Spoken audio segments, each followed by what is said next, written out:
सादर नमस्कार। यह है तुअर की खेती। पहाड़ी तुअर की अपनी एक विशेषता है।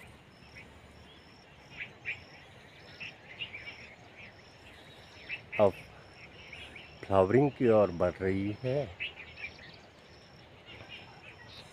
जैसा कि आप जानते हैं, पहाड़ों में आज आधे से अधिक खेत बंजर हो रहे हैं। खेतों के बंजर होने का सीधा प्रभाव हमारे खाद्य उत्पादों पर पड़ता है और जो हमारे स्थानीय उत्पाद हैं, इनकी एक विशेष गुणकारी विशेषता भी है। जैसा कि आप जानते हैं, देहरादून में भी चाय की पत्ती होती है।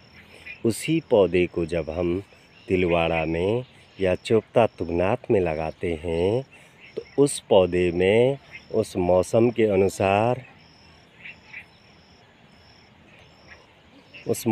अनुसार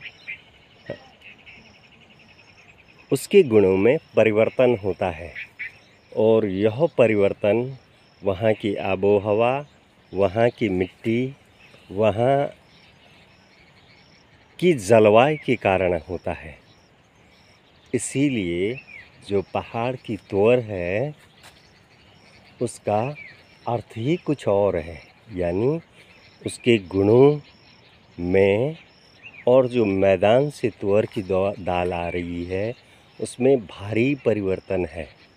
हमारी जो तुअर की दाल होती है, उस तुअर की दाल में मॉइस्चर भी होता है, यानी नमी भी होती है।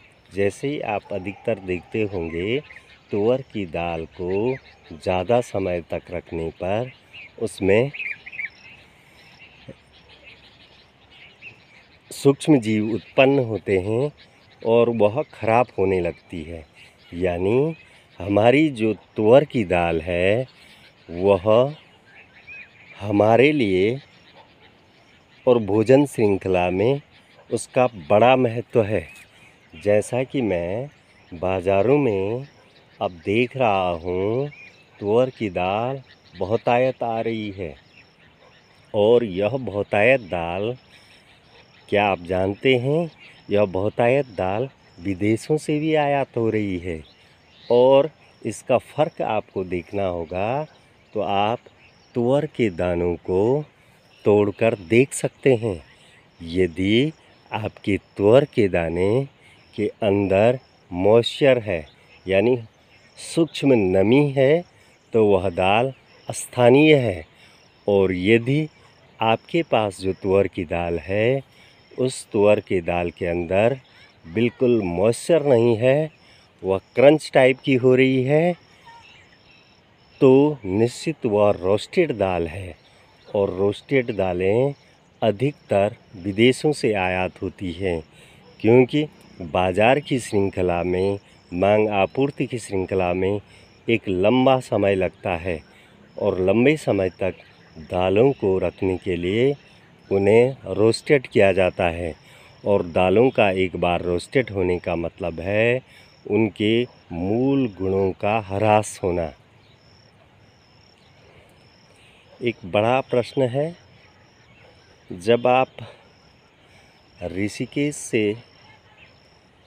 ऋषिकेश से तीनधारा के आसपास आएंगे, तब आप देखते होंगे वनों में दालों की बहुत अधिक खेती होती थी। लेकिन अब वह खेती सिकुड़ रही है, जबकि नज़दीकी बाज़ारों में स्थानीय दाल के नाम पर बहुतायत दालें हैं।